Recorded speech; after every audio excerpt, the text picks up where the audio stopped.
Hello, Internet. My name is the Golden Stalfos, and today I want to talk about what is possibly one of the most important and life changing shows you will ever see, Bojack Horseman.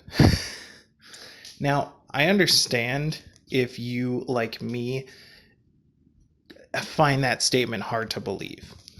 Uh, the first I heard of Bojack Horseman was from, the commercials about it, where it kind of seemed like your average adult comedy, Family Guy, Bob's Burgers, Archer, that kind of shit, where, you know, you just take some characters, put them in absurd situations, and watch the hilarity. Um, you know, but with the added gimmick that the characters are the hilarious thing because this guy's a horse, ha ha ha ha, and ugh, right?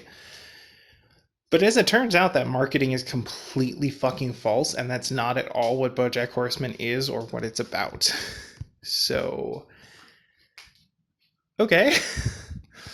um, so I don't understand why it was marketed that way, or why people talked about it that way, but that's not what it is. And the only reason I ever went back and watched it, recently after the series was finished, is because Schaeferless Production made a video about season one. He said he was going to make a video for each season, but that was 3 months ago, and he's made like 12 videos since then, and I'm eagerly awaiting part two. Schaeferless, what's up, Mr. Crabman? Where is it? Like, I get you have other things you want to talk about, but I want to see more about this BoJack thing because, god damn, watching BoJack is an experience and a half, and it kind of broke me, and I need to know what other people think about it. And since I'm feeling that, I'm sure some of the other people who watch the show are also feeling that, so hopefully I can share my thoughts and maybe that'll help you. So I'm probably going to have a couple of different videos about this subject, and this first one is just going to be sort of a breakdown of some of the characters and how my perception of them changed throughout the course of the show. So let's start with Mr. Peanut Butter. So Mr. Peanut Butter is a character defined by everyone around him. Like, when you first meet him, the show has yet to drop the anvil on you, and you think of BoJack as just like a guy who's, kind of washed up and kind of in a shitty place in life, but generally wants to be, good-ish. Like, he's, kind of helpful. He lets Todd sleep on his couch and shit like that. But he's also kind of a shitty person, right? Like, he's dating his agent, or was until this morning, and all that kind of stuff. And when Mr. Peanut Butter is introduced, one of the only things we know about him is that he starred in a show that was a knockoff of BoJack's show, and he is dating the hot chick that BoJack has a crush on, and who BoJack is supposed to be working with now. And Mr. Peanut Butter is nice in a way that people are not, right? Like, everything he does and says seems fake because it's too nice. And I automatically distrust people like that because I've seen a lot of fake nice in my life. And, it always ends up being like a Dolores Umbridge type thing where they're not really nice. They're really fucking evil. um, so there's that. But as the episodes go on and you see more and more of Mr. Peanut Butter doing his own thing, you get a more complex view of him, right? Like, you start to realize that he's not faking being nice. He's genuine. But actually, he's even more broken and horrible because of that. Like, he's not aware of the impact his words have on other people, and he doesn't consider anyone else's feelings besides his own, you know? Everything he does is a show, a performance to try and make himself better or more popular. He doesn't care about people. He doesn't care about, what happens or who it happens to. He just wants to be happy all the time, no matter what. And he wants to make everyone else experience his happiness with him all the time, no matter what. And not everyone is down for that. And especially not everyone is down for it in the ways that he does it, right? Because, like early on in season 1, he and Diane are dating, and she makes it very clear that she is a very private person. She doesn't want to be famous. She doesn't want big shows of nonsense affection. She wants quiet, gentle comfort between two people who care about each other. And then he, continues to make stupid big gestures that she hates. He throws a surprise party. He makes an engagement, like he asks her to marry him in private, in what she thinks is private. And then as soon as she says yes, a bunch of hidden cameras jump out, and it's televised on live, and it's just like this horrible thing to do to someone, to take a private, intimate moment where they trusted you and let their heart out to you, and then just boom, I'm gonna make money on this. Like, that's awful. And it only gets worse, like after he gets her this necklace that, she flat out says is too big of a thing for her, and she doesn't want it. Well, then Bojack steals the Hollywood sign, the letter D, and he's drunk and stupid, and he's doing it because he thinks it'll win Diane over, but he doesn't even know her well enough to know that's not how she thinks. But then Mr. Peanut Butter shows up, right? He makes a deal with Bojack to cover this whole thing up and make it go away, in exchange for Bojack, never fucking trying to touch Diane or anything like that again. And then he goes back on it.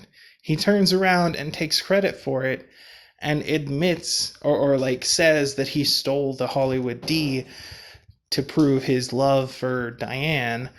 And like, not only is that a shitty thing to do because he went back on his word, but it's also a really shitty thing to do for Diane, because he's not considering her feelings, how she doesn't want this kind of publicity,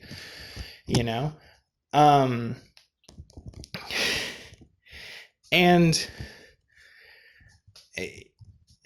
like, it's just weird, it's cruel and manipulative and completely disregards other people's feelings.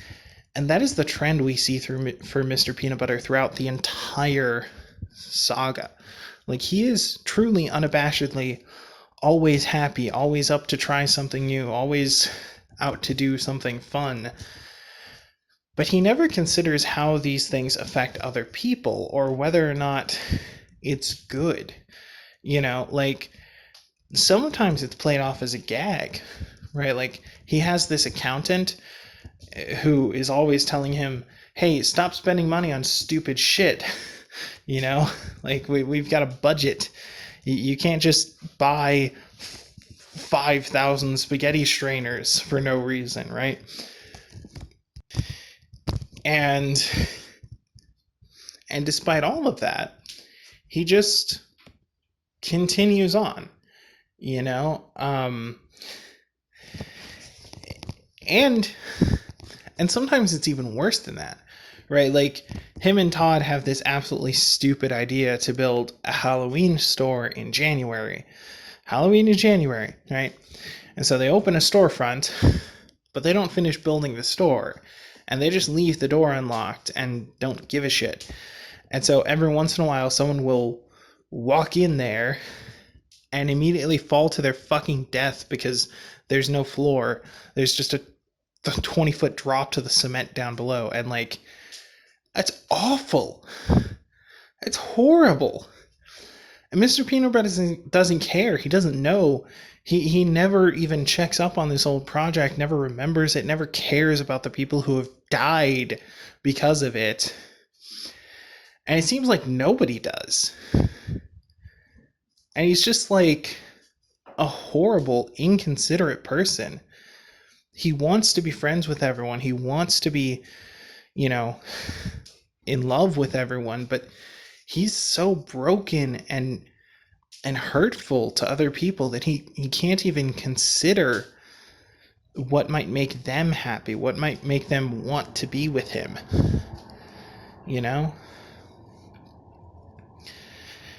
It's crazy.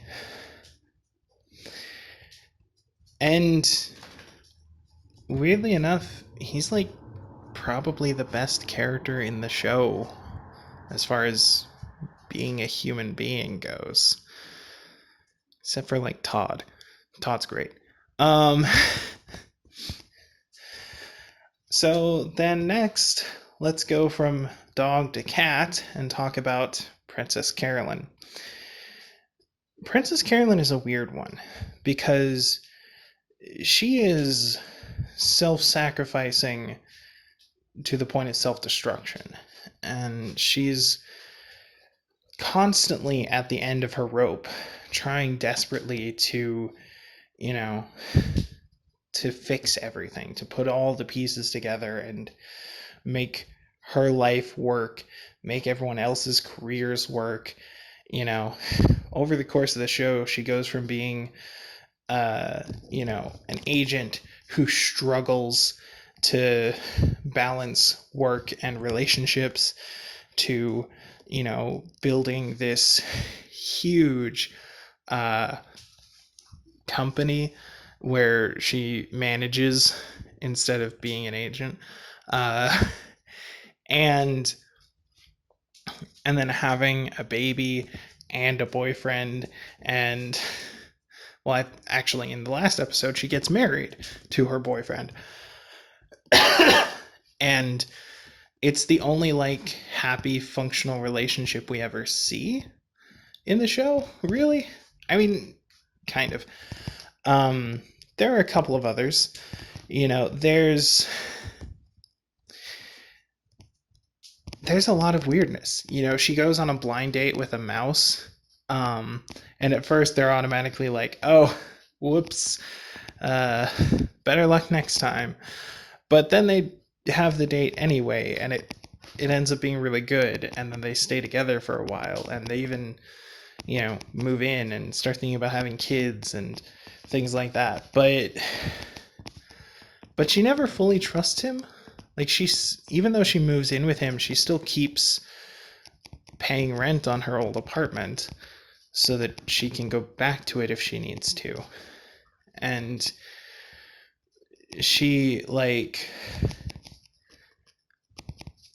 just so broken that she's desperate for anyone who will care about her. And this guy, he's charming and comforting, and like he kind of seems to care, but But at the same time, like, he's not good for her, right? Like, his family hates cats, like, excessively. And, like, while he was willing to stand up for her in that, she still felt, completely alienated at their home. And while the relationship was semi-functional, the fact that she never trusted him enough to, let go of her old life, and the fact that, as soon as she went back to her old apartment for one night, she ended up having an argument with him and they broke up, you know. And even after they broke up, they broke up because he was like, well, you've had a lot of miscarriages, maybe we should adopt. We still want to have kids together. We can work through this. We can explore our options. And she was like, no, fuck you, get out. I want to have my own kid. But then right after that, she goes and has an adoption. And like, or starts the process of. And it's just this horrible situation where she just could not possibly be more wrong for this guy, because like they could be a good match, right? Like he's rich and he cares about her and he's funny, and like that could be enough for some people. But Princess Carolyn needs more than that. And her lifestyle, who she is, just doesn't fit with that. And I think this is perfectly shown through the first relationship we really get to see her in with I honestly forgot his name. Shit. His name is Vincent Adultman. Okay, so for anyone who hasn't seen the show, basically, one night, Bojack and crew are at a bar. And at the bar is this kid who is clearly a kid standing on top of some other kid's shoulders in a trench coat. He's got like a broom sticking out of one end as an arm, and like it's ridiculous. And presumably they snuck in like that to buy alcohol or whatever. But but the thing is, like, this is so clearly just three kids in a trench coat, right? Like Bojack literally says, dude, that's just three kids in a trench coat, several times. But Princess Carolyn somehow seems not to notice this. And every conversation she has with Vincent, he just says things that he thinks an adult would say. Business, business, business. I have taxes and responsibility. Let me get back to my business phone call. Like, it's ridiculous. But when you realize that this show doesn't really do bits just for the humor, and that everything that happened, you realize that this kind of reflects how broken Princess Carolyn is, and how abandoned and misused she's felt in previous relationships, that this literal child who doesn't even know what being an adult is can make her feel grown up and alive, because he's just making it up, because he's pretending and saying the things that he thinks will work, and that's more than anyone else has ever done for her. And that's horrible. The fact that she could have any kind of relationship with someone like this, let alone, what seems to be the best relationship of her life thus far, is awful. It's just so tragic. And it isn't until near the very end of the show where we get to see this kind of resolve. Princess Carolyn is always sort of on the periphery. She's always doing something for someone, and she never really has time for herself. When she starts her own company, she has a new assistant. And this new assistant is like the best assistant in the history of assistants. Like, he does everything and then some. Like, he's so freaking brilliant. And there's one moment where you think, wait, did he betray her? So what happens is he's doing a lot of work, perhaps more work than anyone should have to do, and the company is losing money, and he brings this up to Princess Carolyn, and she's like, okay, I'll give you stock options in lieu of a raise, and you can be like a part owner or something. And so they sign some paperwork for that. And then the firm she used to work for approaches him and says, hey, we want to buy out your company so the Princess Carolyn will come work for us again, because I don't know what the fuck I'm doing. And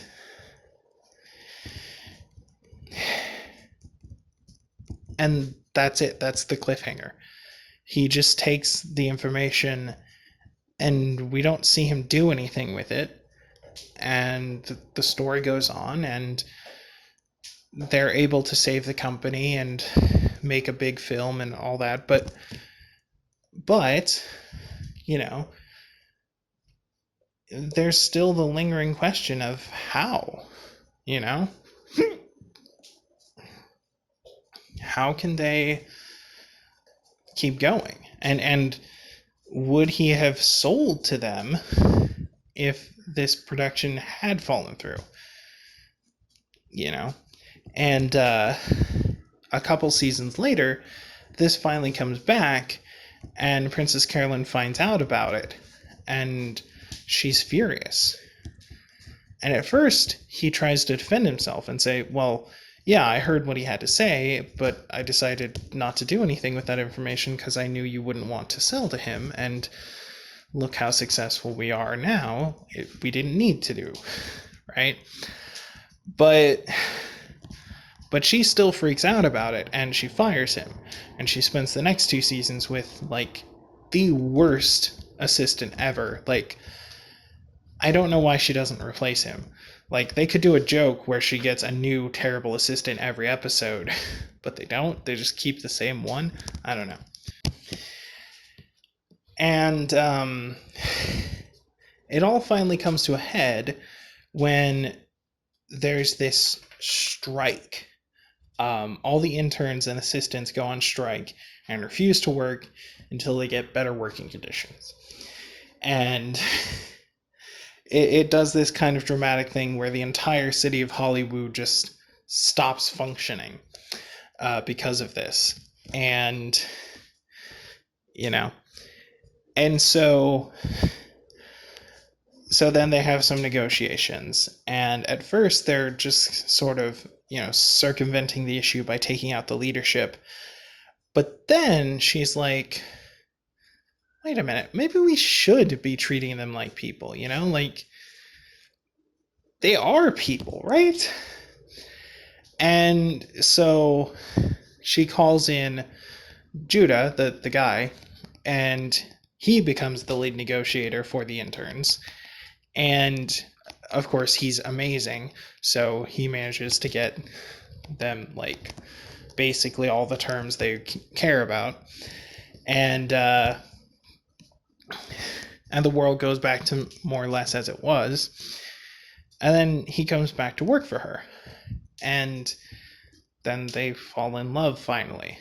Like, they had some moments of chemistry before, but she'd always been, doing something else, or, whatever. And now the show is nearing its close, so it's fine for them to finally get together and be happy. It just kind of shows that, like, sometimes the relationship that seems like it should make you happy won't. And sometimes the relationships that, being happy isn't about being in a relationship, right? Like, that's not how it works. And sure, being with someone you care about does make you happy, sure, but it's not like the wonder cure, right? Like, you have to be happy on your own before you can find the right person who will help you stay happy. And you have to be able to make them happy too, right? And just because someone is perfect on paper doesn't mean they're right for you. And,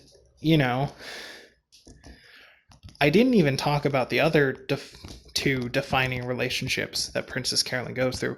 And I know it's weird to just talk about her in terms of her relationships, but that's kind of how the show presents her.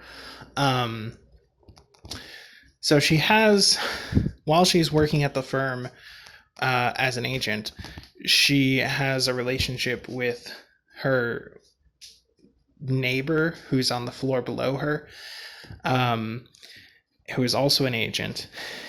And they seem to be going well together and seem to be making things happen together. But in the end, he betrays her and hurts her even more. And,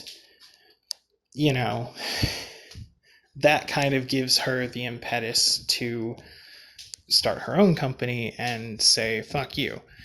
And so it's an important moment in her life because of that. But it also just kind of highlights a pattern of her letting herself be used by people, which we see throughout the show. She also has a pretty important relationship with Bojack. All of their, romantic relationship happened before the show starts. The first episode, they're dating, and then she dumps him. And then they continue to be, she's his agent for the rest of the show, right? Until at some point she becomes his manager. And they keep making the joke of, what's the difference? Right? But throughout the show, she has many clients. She ends up becoming Mr. Peanut Butter's agent and Todd's agent. And she just spends all of her time trying to make their projects succeed, right? Trying to get them jobs, trying to have them be successful in some way. And she does so much. It's insane, right?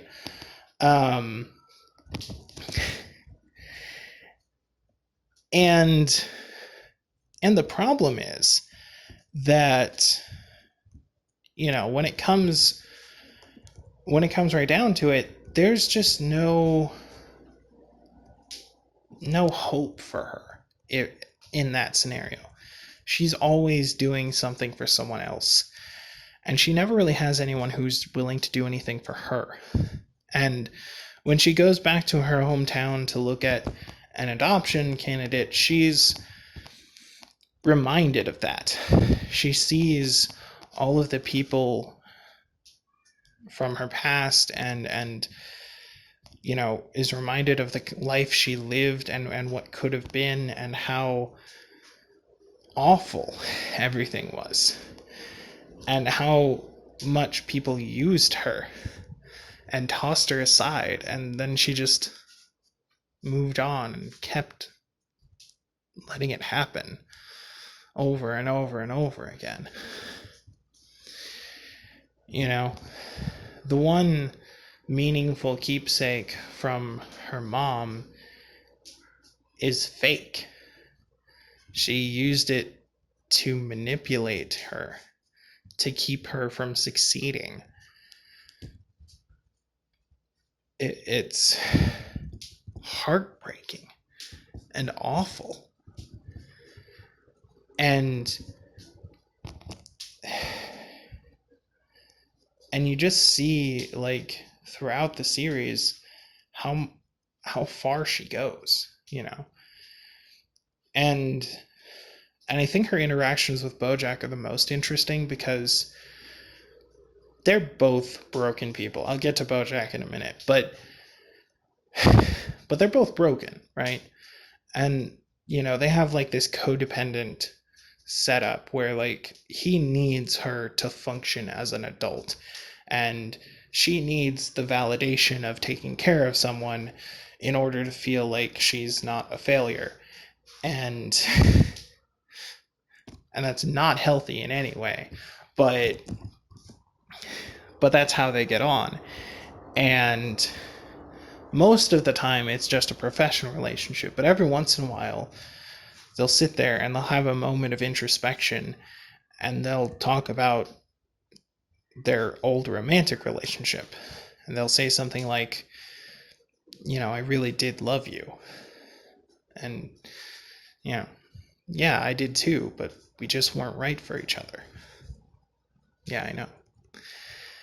And the scene will just hang on them sitting there for a while, and your heart just breaks for them because you know, even if you've never been through that scenario before, you know how soul crushing that must be to have that kind of emotional connection to someone and have to throw it away because it just won't work.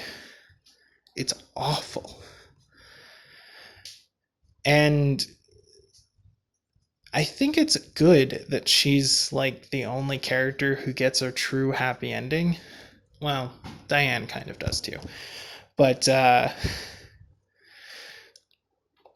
you know, she gets married.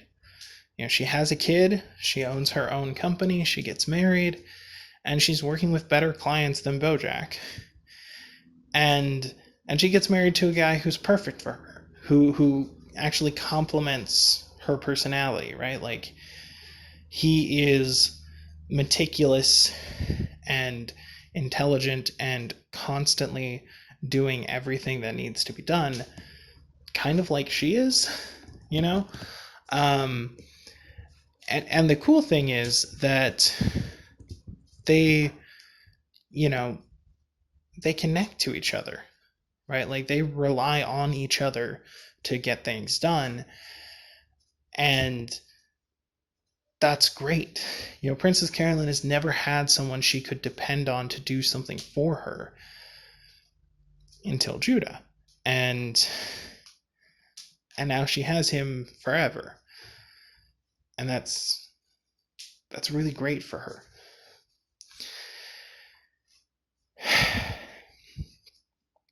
Okay, we got a few more characters to go through. Let's talk about Todd. Todd doesn't take as much time to talk about as the others. Todd has kind of a flat arc throughout the show. He begins as a carefree guy who just kind of lazes through life, but he cares about people and he approaches everything with enthusiasm, and he always manages to find himself in some crazy scenario. And he, you know, is just like a fun character, a fun person, and not the kind of grating, fakish fun that Mr. Peanut Butter has, but like genuine. And he does care about other people, and he is considerate of them.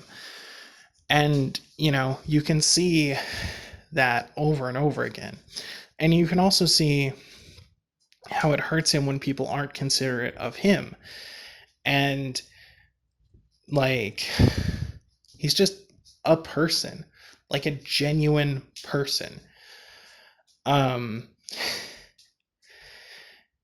He's not the smartest character, and he tends to accidentally himself upwards through life, but he's so relatable and interesting despite that, or maybe even because of that. Todd doesn't make his own way through life. He lets the world kind of come at him, and he takes on each new challenge as it appears, and, you know, makes the best of it no matter what's going on. And that's crazy, you know?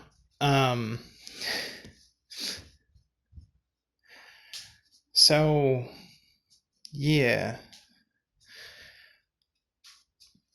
Todd does grow a little bit, though. When he first starts out, he seems like a bum, right? The first way we're portrayed to him is he's been sleeping on Bojack's couch for the last 5 years, and, you know, it's weird. And as the show goes on, we get more context on that and why it makes sense for him to be there and why this is like a refuge for him. But also, we come to find out that he does a lot for Bojack that Bojack doesn't really appreciate. And, without Todd, Bojack would kind of stop being who he is. And we see that a lot through the early seasons when he is away from Todd. Todd is helpful and kind and considerate to everyone. When Mr. Peanut Butter starts, it's kind of hard to explain how all of this happens, but basically, Todd, between seasons, or, well, I guess during season 2, Todd ends up being Mr. Peanut Butter's assistant and, helping him with a bunch of crazy schemes. And, he builds all kinds of weird nonsense. Apparently, he always wanted to go to Disneyland, but then Bojack told him Disneyland is a myth they tell to children to make them behave. And so he was like, oh, I knew something like that was too good to be true. But someday I'll build my own Disneyland. And not only is it just supremely stupid, like it sounds, but it's a complete fucking health hazard. Everything about it is awful and horrible. There's literally just a pile of burning tires. Ugh. I think that's in season 3 actually, because Bojack ends up taking the owl chick there. And as the show goes on, Todd gains more and more independence. He steps out from under Bojack's shadow after learning about all the horrible things that Bojack has done to him. He steps away from Mr. Peanut Butter after realizing that Mr. Peanut Butter is equally an inconsiderate douchebag, and he's just nicer about it. He runs into an old friend from high school who he really cared deeply for and who had a crush on him. And then they realize that Todd doesn't want her. In fact, he doesn't really want sex. And it takes him a little while to, fully come out on it, but eventually he decides that he is asexual. And he ends up going to, meetings with groups of other people who are asexual, and he starts a dating app just for asexual people, and he's the only person on it. But he is so heartfelt about it that he just continuously improves his profile even though no one else is looking. Oh. And in one of the only true moments of kindness from Bojack, he suggests to this girl he meets at the airport that she should check out this app. And then her and Todd end up dating and being like really good together, and it's nice and wholesome. And I don't know if the relationship really like stood the test of time or anything. I don't think she was mentioned in the final episode of the show, but for a while at least, they had something nice. And that was good.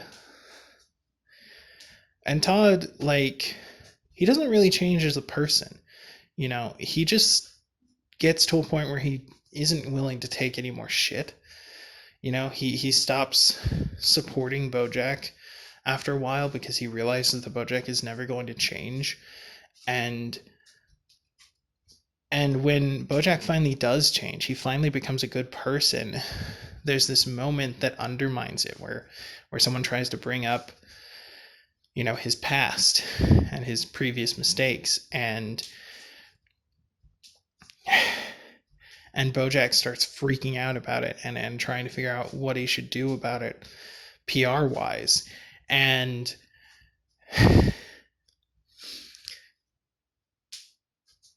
Todd gets upset with him. You know, Todd is like, this PR stunt bullshit, this is the old Bojack. I don't want to be here with the old Bojack. I'm leaving. and that's like a really huge moment for Todd. Like, he's willing to be there for his friends, you know, and help them do the right thing, but he's not going to enable them doing the wrong thing. And he's not going to sit there and surround himself with people who do the wrong thing all the time. And we see in the last episode where Princess Carolyn has her big wedding and invites everyone in the world, Todd is there, and Bojack is there, and Bojack is freaking out being there with all these people. And Todd pulls him out of there and makes it sound like it's for something dumb because Todd, but he was just trying to be nice to Bojack and get him out of that uncomfortable situation, even if it's only for a few minutes.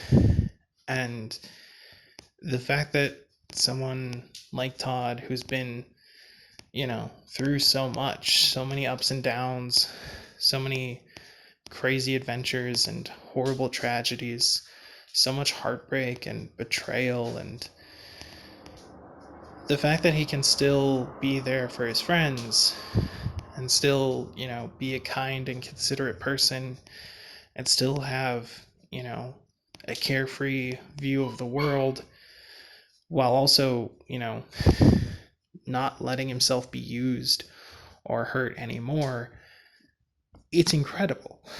He's like such a good, true, great person, you know?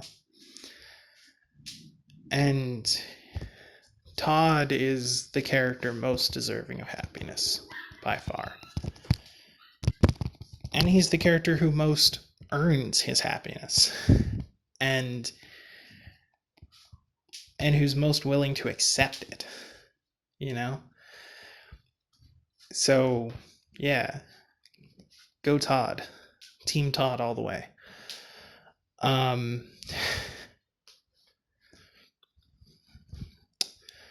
So next in our lineup of Hollywood hits is Diane.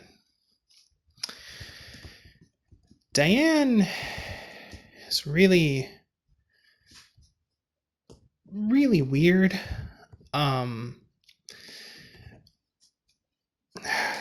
When we're first introduced to Diane, we know that she's a successful ghostwriter.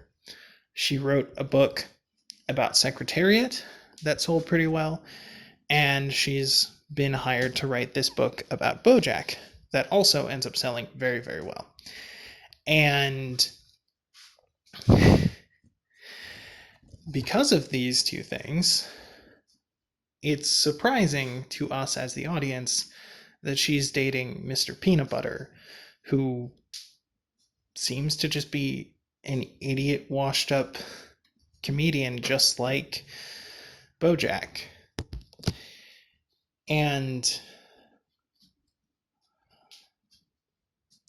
as the show goes on, you see their relationship. And at first, it seems really wholesome.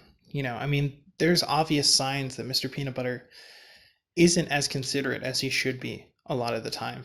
And a lot of the time he does things just because it will make him happy and not because it will make her happy. But they also have a lot of great moments where they're just good to each other. And you start to think that maybe those moments outweigh the others. Maybe that's better. But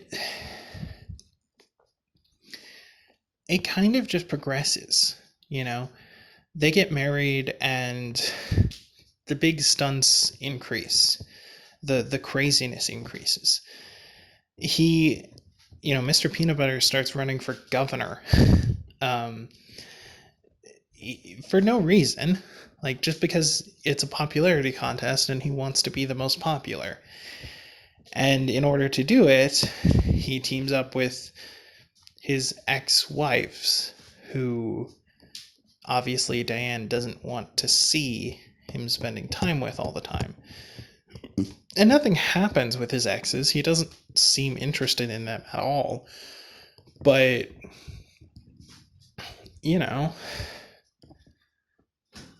it's just shitty of him to keep doing this, despite the fact that she doesn't want him to. And, it just keeps going and going and going forever. And she's just so not okay with it.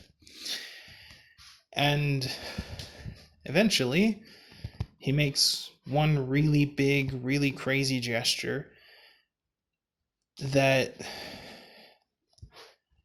I think most people would be excited about. She confesses to him that she always wanted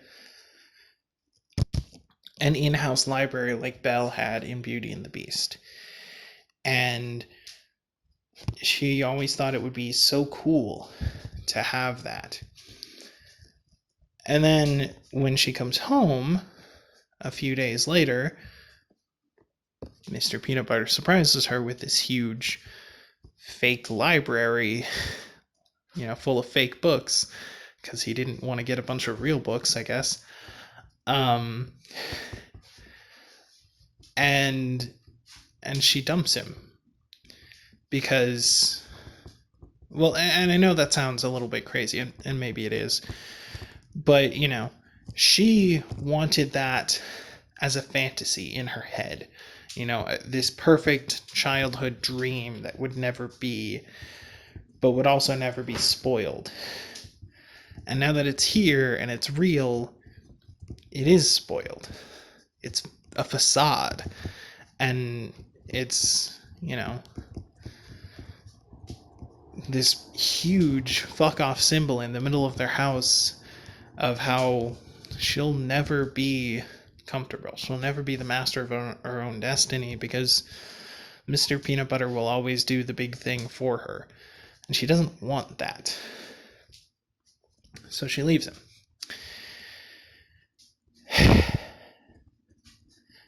And after that, she ends up in a relationship with the camera guy for the company she's working for. Like, they're working together on a story, and he's just this weird, like, Chicago buffalo, I guess. The show's so weird. And his name is Guy, and he's just nice, but not in a fake way, and not in an overly perfect way. And he doesn't, like, he is sometimes selfish, but it's not the same as with Mr. Peanut Butter.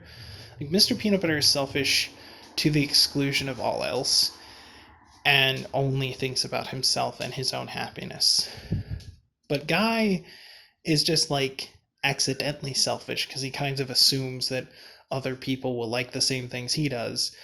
But then when he's corrected about it, he fixes his behavior, right? Like, you know, when he does something for Diane, that Diane is like, no, this is too much. I can't, this isn't good for me. He backs off and he changes. And I mean, he does point out to her how silly she's being. Like, yeah, what a monster I am for buying a gift for my girlfriend. But but also, he respects her decision on that, and changes his behavior and gets her something smaller next time, right? And that's cool, you know. And he's a little bit broken, sure, but so is she, and he helps her come to terms with the way she's broken, and like, he helps her go to therapy and get like the medication she needs to balance herself, and he helps her like live a normal life and be happy about living a normal life, and they're good together, and they end up lasting for a while. And in the final episode we see that they're still together and they're engaged and they can be happy that way, and that's cool. But that's nowhere near all there is to say about Diane, because unlike Princess Carolyn, Diane is not a character defined primarily by her relationships. She is a character defined primarily by her work. And man, is her work weird. So she's a writer, and she wants to write about things that are important and things that she will care about. And, you would think that she'd be pretty successful and well off as a writer, because she wrote the Secretariat book and presumably others before the story started. And she wrote the BoJack Horseman book, which we know sold incredibly well. And she, goes on to write like shitty little web articles for this company that's like, how do I explain it? So basically there's this rich chick who wants to start an online website for women, and at first she kind of explains it's going to be like all empowering and yada yada yada, but it's really just Cosmo online. And so Diane starts working for them, and she's like the only person who tries to write articles that aren't Cosmo and are like good, but she can't, and she just never has any success with that. And yeah, it's crazy. And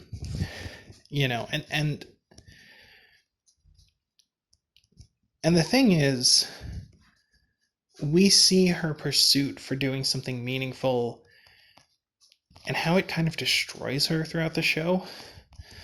Like, at the very beginning, she wants to do something meaningful by writing the BoJack story. And that means she has to spend a lot of time with BoJack and kind of sort of become his friend. And that's not good for her, because BoJack is toxic. Toxic AF. And he, he's not considerate of her. And she's not considerate of him. She doesn't really treat him like a friend. She just goes against his wishes and publishes a book that tells the ugly truth about him, and it hurts his feelings because he doesn't want to admit to that ugly truth. He doesn't want to see all the horrible things he's ever done looking back at him. He doesn't want everyone in the world to know about them. And and it's not a full record of his life or anything. It's just, you know, awful. And it's more about her experience with him than it is about him. And he's really hurt by that. And he really doesn't want that to be the case. And then something stranger happens. And she gets this call from this guy who's, just like, he's just a billionaire douchebag who wants to, glorify himself and act like he's the coolest shit ever. And so he goes to this war-torn area and just like chums around with all of the people who are dying and talks about how great he is for being there in the first place, while he doesn't do anything to help them. And he keeps calling her up to be like, hey, come here and write about how great I am. This is where the real shit is. And then she goes and does that, and she's trying to do that, but she realizes how fake it is and how much it isn't what she wanted, and she stops. She can't go through with it. She can't support this guy. So instead, she goes home. But instead of just going back to her home and admitting to her husband that, yeah, this was kind of a disaster and I couldn't really do it, she goes and sleeps on Bojack's porch. Because he's self-destructive and will understand. And she can't go back to the loving arms of her husband who will accept her, because she doesn't want to be a disappointment. She doesn't want to have failed in accomplishing something for herself. She feels like she has to have done something for herself, or it's all meaningless. And eventually, Mr. Peanut Butter sees her and they work it out. He kind of pretends like she wasn't even gone in the first place and just welcomes her back. But then they go to therapy, mostly off screen. But you hear them mentioning therapy and using specific phrasing when they're in an argument, where they're like, I understand and respect your feelings, but this is what I want to do. Right? All that therapy shit that like doesn't really work because you're just, reading lines. Like, you have to mean those things, and saying them rotely doesn't sound like you mean them, even if you do. So it just doesn't work. But yeah. And as it goes on, she keeps searching for meaning, right? Like, when she first meets Guy, like I mentioned, she was working for that web article site, and she was constantly trying to make something meaningful, something good, and just nothing was coming out, right? Or no recognition was coming out for it. And and then she meets Guy, and they're going on this journey to catch a true story about the evils of corporate America, and how this huge gigantic corporation is swallowing up everything in the world and creating this horrible monopoly. And they publish that article, and nothing happens, because that company is already too powerful and it can't be stopped by them and their little story. And everyone just kind of accepts the reality of this new huge conglomerate that owns everything. And Gee, isn't that real life? But then, she like keeps trying to write her memoirs. Basically, like she wants to write this story about, or like this collection of stories about important issues, and create her definitive last word on those important issues. But every time she tries to sit down and write it, she ends up writing something stupid instead. One time she's sitting at the mall watching these teenagers go about their lives, and she writes this ridiculous little short story about a kid detective, you know. Um, and everyone who reads it is like, yeah, this is really good. This is like the best thing you've written in a while. And I want, 10 of them. Make full novels, go. And at first she really doesn't want to, because it's not important to her. It wouldn't be meaningful. But then, some characters help her understand that sometimes a feel-good story is meaningful, and it helps people live their lives and feel good about themselves. And, you're happy when you write this. When you try to write the other thing, you're sad. And you're being sad on purpose. You're going off your antidepressants so you can feel sad and channel that into your writing, but you don't get anything done anyway, and it's awful. And you need to feel good about yourself, and you need to make things that help other people feel good about themselves. And that's where you find true meaning in life. And so she does. She writes the chintzy little book about the kid detective, and it's popular, and she makes a sequel, and she lives a good, happy life doing that with Guy, and just, being good. And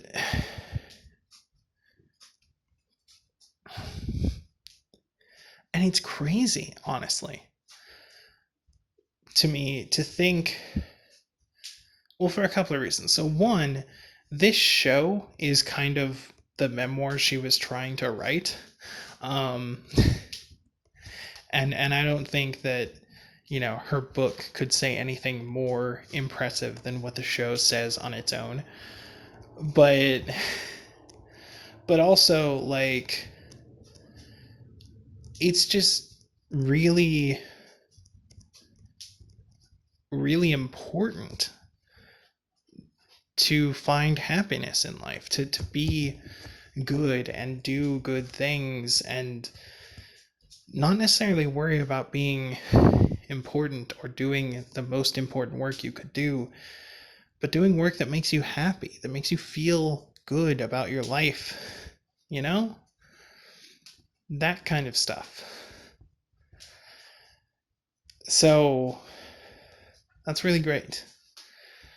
And I've been talking for more than an hour, and Bojack is the most complex and interesting character in the entire story. And talking about him is going to be an episode unto itself, sorry. And it will probably be almost as long as this. So, yeah, come back next time for who is Bojack as a character. Like, comment, and subscribe so you don't miss it. Am I a real YouTuber now that I did a two-parter and plugged myself? Is that how it works? Do I get my gold play button yet? Anyway. I'm such a dumb douchebag. Anyway, thank you all for watching. I look forward to hearing your comments down below. If you haven't seen BoJack Horseman, sorry about spoiling so much of it, but please go watch it anyway. It's still going to blow your fucking mind. And as always, this has been the Golden Stalfos signing off, and I'll see you in the next life. Laters.